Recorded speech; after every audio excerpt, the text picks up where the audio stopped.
Pagar JIS ambruk, terungkap satu lagi proyek bubrah Anies. JIRTA yang belum ada setahun diresmikan sudah bobrok-bobrok berkali-kali. Jelas ada bau-bau busuk selewengkan anggaran.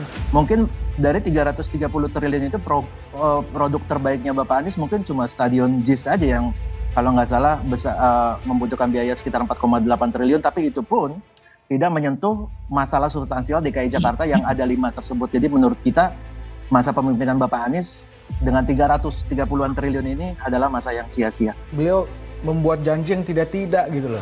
Suatu hal yang sangat impossible, tapi enak didengar gitu. Yes. Suatu hal yang impossible tapi enak didengar. Enak didengar, jadi kan ketika berkampanye mungkin kebablasan. Stadion yang sesuai dengan kebanggaan orang Jakarta, yang jumlahnya cukup luar biasa itu. Ya, sebenarnya ya apa yang disampaikan oleh Mas Justin itu sudah oke ya. Tapi kan tidak memenuhi soal unsur yang diinginkan masyarakat secara umum, terutama soal kesulitan masyarakat di tengah pandemi. Antusiasme penonton menjadi alasan robohnya pagar tribun di Jakarta International Stadium. Paling tidak itulah pernyataan Gubernur, Wakil Gubernur, dan Direktur Utama PT Jakpro. Ketiganya sepakat bahwa robohnya pagar tribun JIS sebuah hal yang biasa saja dan justru bergembira karena penonton antusias. Rasanya ingin mengelus dada mendengar pernyataan itu. Antusiasme penonton sepak bola memang luar biasa, tapi pagar tribun roboh itu tidak biasa. Di saat ada pertandingan sepak bola, biasa sekali ada penonton yang naik pagar, mendorong pagar, bahkan melompati pagar karena saking antusiasnya. Meski begitu, jarang sekali ada pagar tribun penonton yang roboh karena memang dibangun dengan kuat demi keamanan para penonton. Untung masih luka-luka, gimana kalau sampai ada yang tertimpa pagar dan meninggal dunia? Jangan sampai JIS bernasib seperti bangunan bertaraf internasional lainnya yang bernama Jakarta International Roller Track Arena atau JIRTA. JIRTA diresmikan pada Oktober 2021 silam. Fungsinya tentu saja sebagai penunjang olahraga sepatu roda.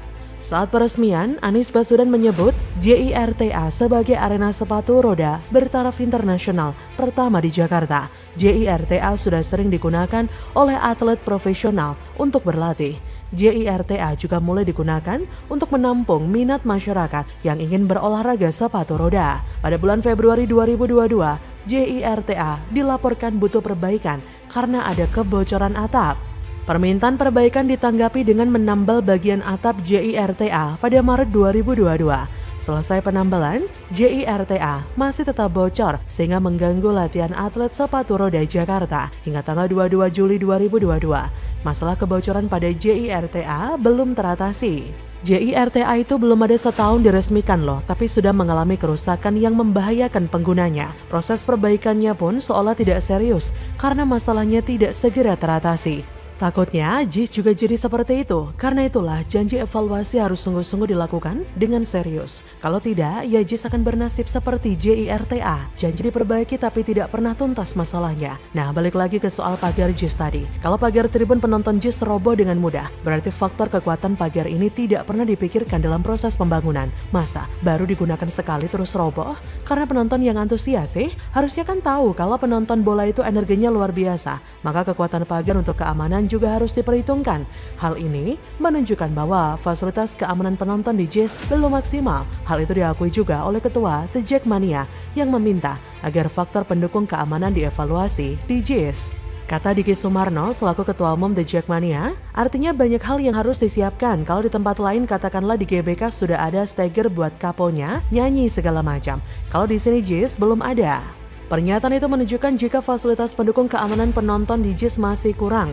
Kalau memang stadion ini untuk The Jackmania, sesuai isi pidato Sangga benar, maka evaluasi menyeluruh harus dilakukan.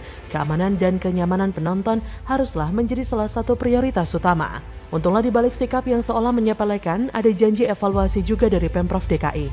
Mereka akan melakukan pengecekan ulang soal kekuatan bangunan yang baru berusia seumur jagung ini. Semoga saja janji ini benar-benar dilakukan. Evaluasi yang dimaksud bukan mengevaluasi antusiasme penonton loh ya. Yang harus dievaluasi adalah bangunannya. Harus ada audit ulang soal pembangunan JIS. Saya mendorong teman-teman The Jackmania untuk tidak menggunakan JIS dulu jika fasilitas keamanannya belum lengkap.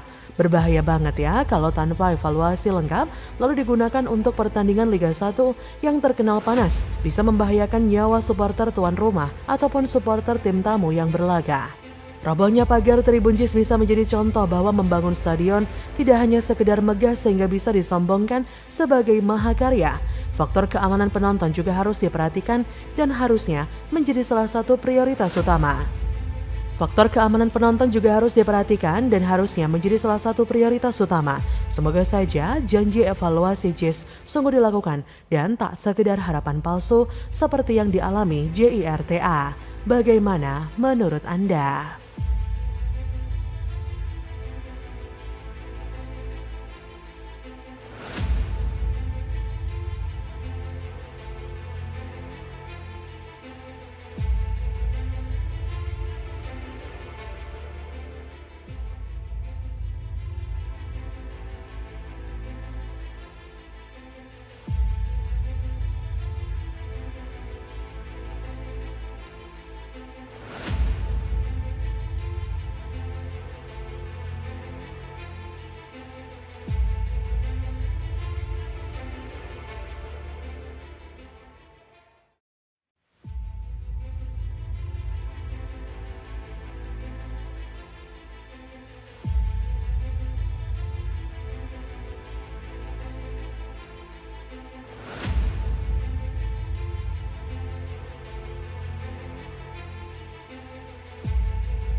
Warganet sindir pasangan Anies dan AHY Pilpres 2024.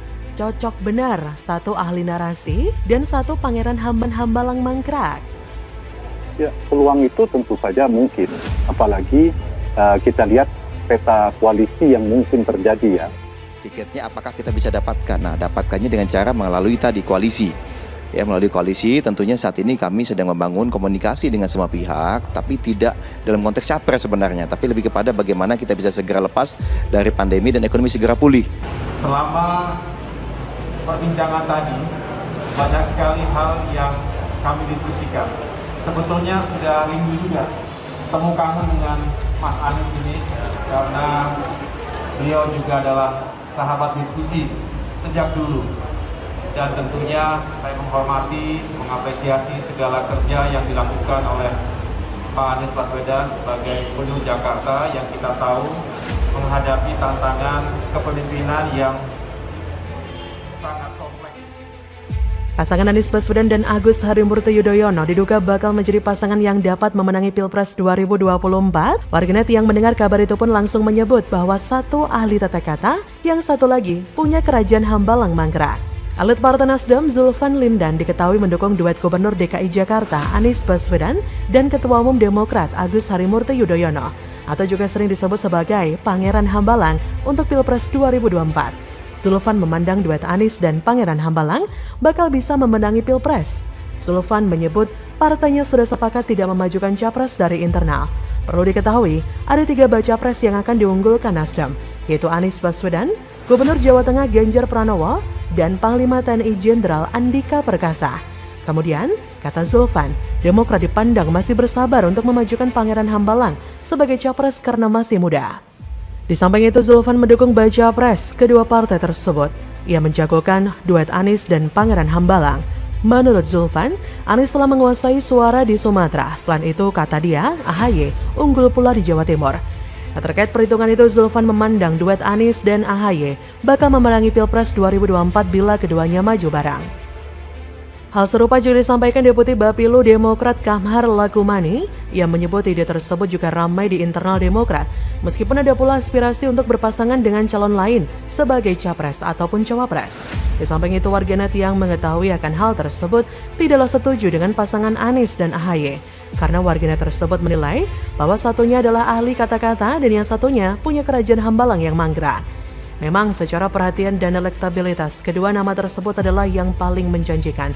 Di belakang kedua orang tersebut ada pula mentor mumpuni, Anies dengan JK di belakangnya, sementara Pangeran Hambalang jelas punya Pepo SBY.